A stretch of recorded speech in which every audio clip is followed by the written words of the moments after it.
There's a saying in Stoic thought, nothing happens suddenly, only our awareness of it does.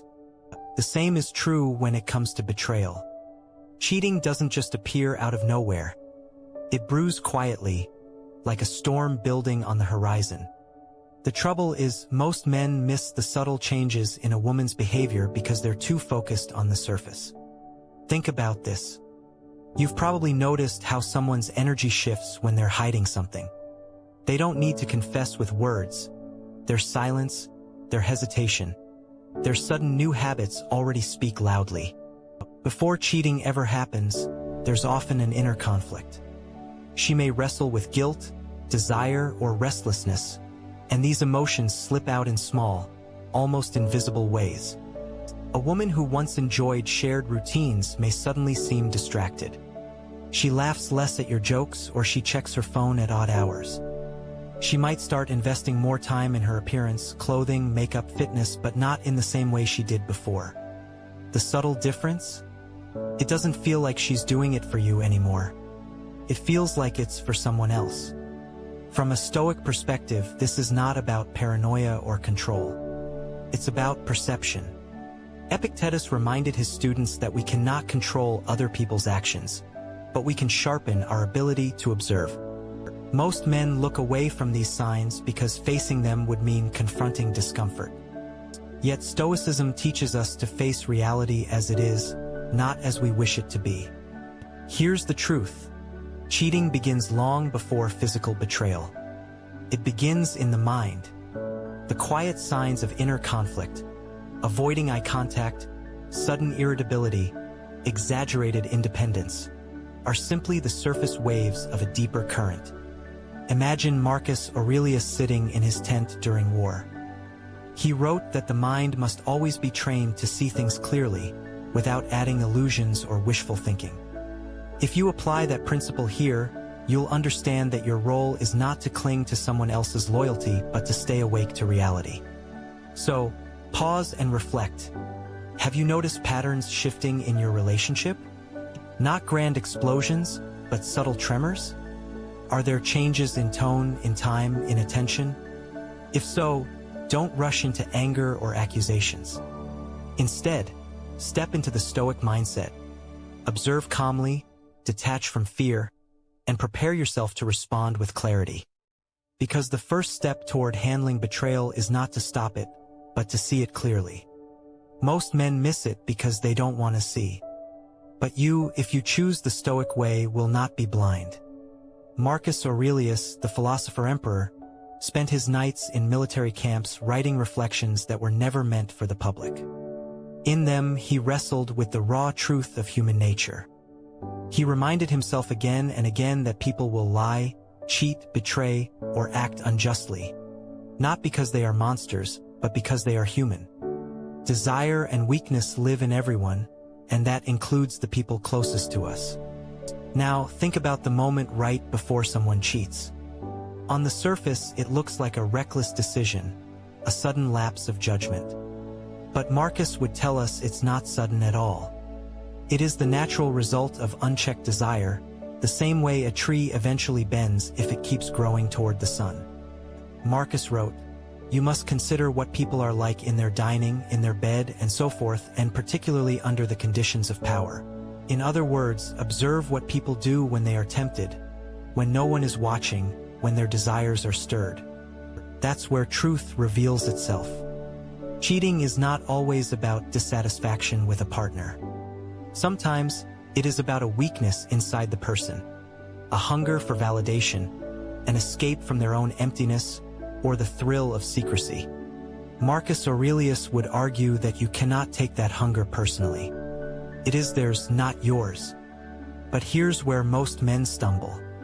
They believe love alone will shield them from betrayal. They think loyalty is guaranteed by good memories, deep conversations, or even years together.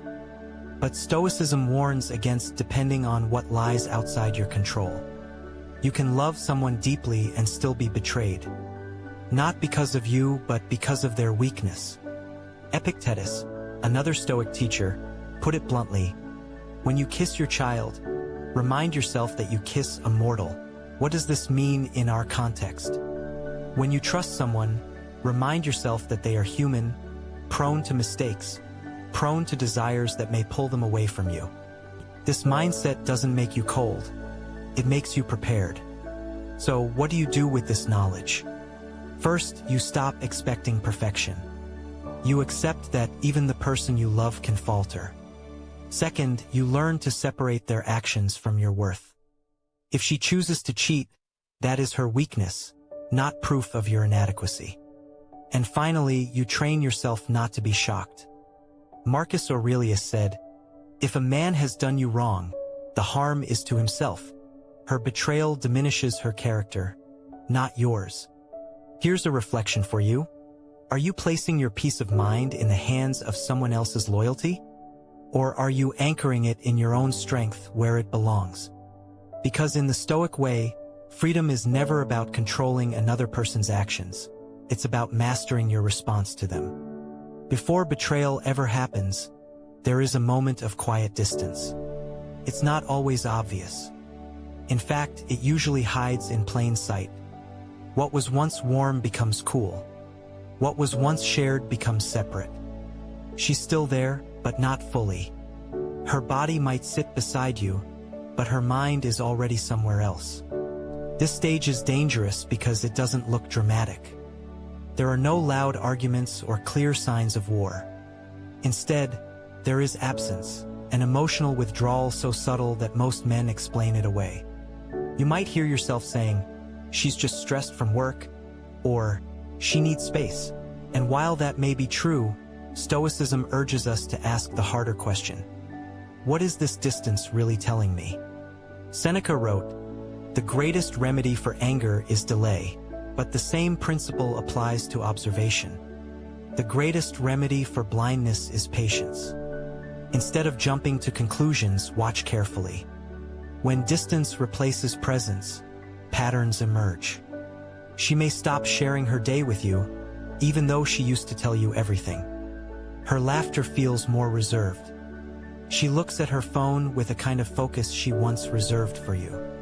These moments aren't yet betrayal. They are the soil in which betrayal grows. The Stoics would remind us that this shift is not about controlling her, it's about sharpening ourselves.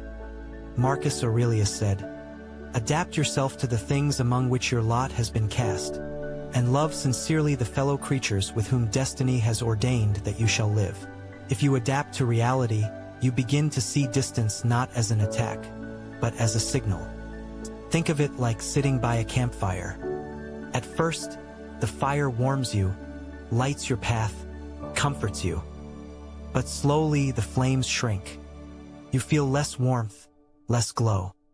You could deny it, but the truth is simple. The fire is dying. That doesn't mean you panic or scream. It means you acknowledge what is happening and decide what to do next. In relationships, when presence fades, men often try to force closeness. They text more, demand attention, ask endless questions. Ironically, this usually drives her further away. A Stoic, however, would do the opposite. He would not beg for attention or fear abandonment. Instead, he would practice acceptance. He would observe the fire, understand its fading, and decide calmly how to act. Here's a challenge for you. Pay attention this week to the presence of those around you. Do they engage fully when you're together, or do they seem half-absent? Don't judge them and don't react in desperation. Simply notice. Train your eye to see when presence is replaced by distance. Because once you see clearly, you will never be caught off guard. Remember, distance doesn't always mean cheating is certain. But it always means something has shifted. And if you ignore it, you blind yourself to truth. Seneca, the Roman Stoic and advisor to emperors, often wrote about the danger of illusions. He warned that the greatest suffering comes not from reality itself, but from the false stories we tell ourselves about reality. And when it comes to loyalty in relationships, illusions are everywhere. Most men hold on to an idealized version of their partner. They believe loyalty is unshakable, eternal, guaranteed by vows, love, or shared history.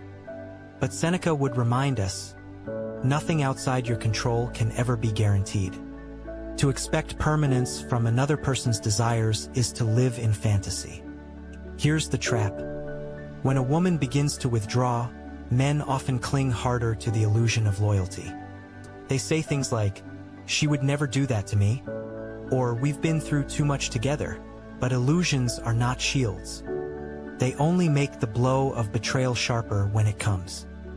Seneca wrote, "It is not the man who has too little, but the man who craves more, that is poor." In love, craving guarantees, craving certainty, makes us poor in strength. Imagine a soldier on the battlefield who refuses to believe the enemy could ever attack from the side. He tells himself the illusion. They will only come from the front.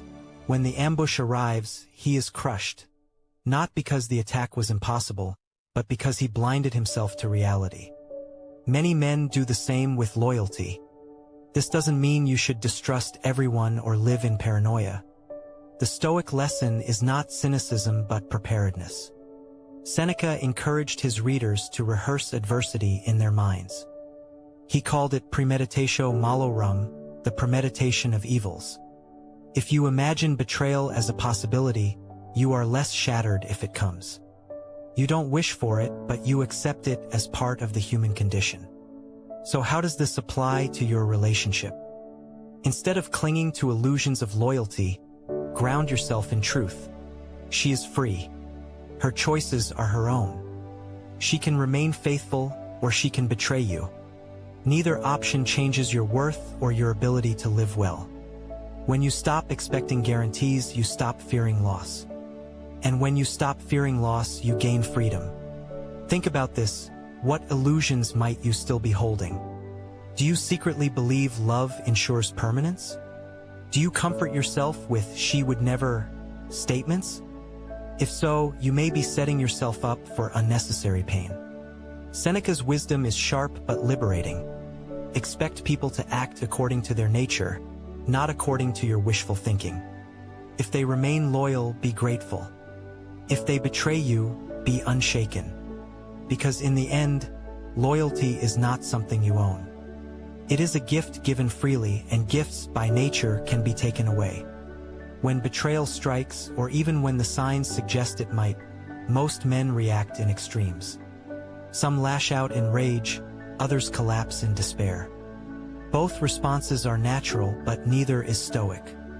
The Stoic response is not about suppressing emotion. It is about transforming it into strength, clarity, and detachment. Marcus Aurelius faced wars, plagues, and conspiracies within his own household. Yet he wrote, "Choose not to be harmed, and you won't feel harmed. Don't feel harmed, and you haven't been." Betrayal stings because we frame it as a wound to our identity. She betrayed me, so I am unworthy. But the Stoic refuses this illusion. Her choice is hers. Your worth remains untouched. Clarity comes first. Instead of drowning in anger or denial, look directly at reality. Ask yourself, what has actually happened? What is within my control? What is not? Epictetus taught that the root of suffering is confusing what belongs to us with what doesn't. Her loyalty is not yours to command. Your response is, strength comes next. Strength is not shouting, threatening, or proving yourself. Strength is remaining calm when the ground shakes beneath you. Picture a tall oak in the wind. Branches may sway, but the roots hold firm. A Stoic man holds steady because he has trained his mind daily. He reminds himself that betrayal is painful, yes, but not destructive unless he chooses to let it destroy him. Finally, detachment.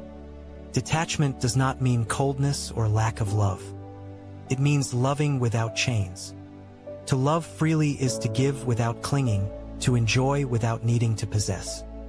When you detach, you see betrayal for what it is, a choice she made, not a reflection of your value. You release her decision to her, and you release yourself from unnecessary suffering. Seneca wrote, "We suffer more in imagination than in reality." Betrayal becomes devastating when we feed it with endless stories in our minds. How could she? What did I do wrong? What if I had done more? The Stoic response is to cut through these stories and return to the present moment. This is reality. She acted. Now, what will you do? So here is your challenge.